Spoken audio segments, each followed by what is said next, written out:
皆さん、ごきげんよう。上川かおりんです。ヤフー知恵袋を見ていたら、下記の質問がありました。今回は、こちらの質問にお答えしたいと思います。それでは、早速行ってみましょう。質問1、Wi-Fi 接続の速度を測定する方法はありますか？無線 LAN ルーター親機とタブレット端末の間の通信速度は、実際にどのくらい出ているか知りたいです。インターネットの通信速度ではなく、家庭の中の Wi-Fi 部分の通信速度を調べたいです。2013年10月3日、質問2、iPhone で Wi-Fi リンク速度を確認したいのですが、使っている無線ルーターには、そのような機能はありません。iPhone 側のアプリで、リンク速度と、つながっている無線規格 11AC 等を表示するアプリはありますか？本当に 11AC でつながってるかなど、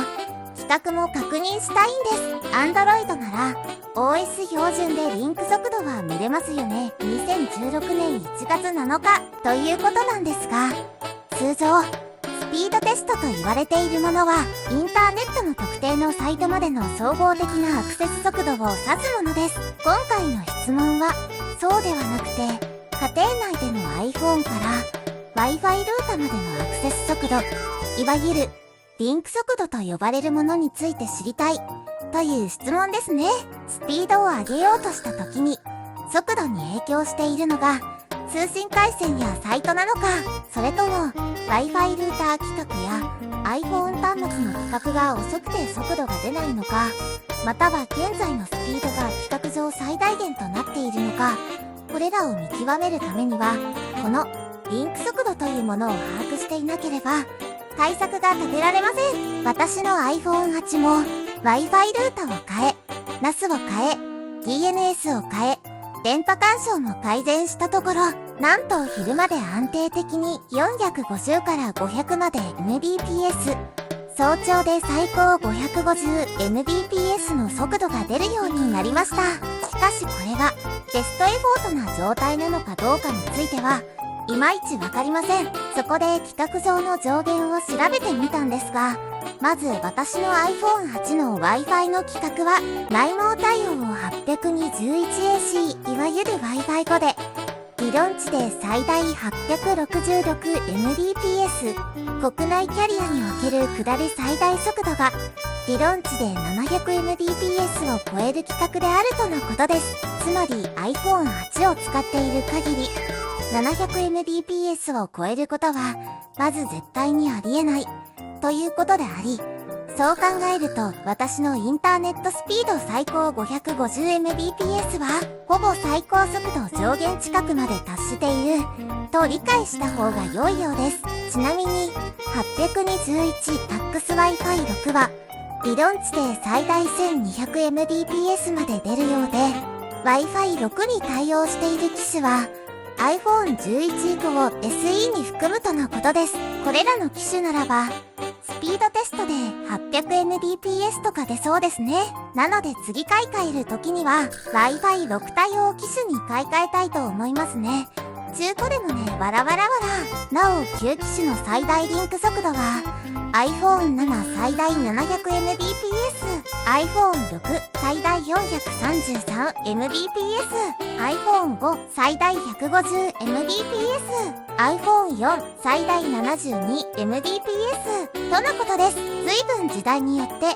機種によって変遷してきたんですね。なおご質問にあった無線リンク速度を実測するアプリですが、なんとありまし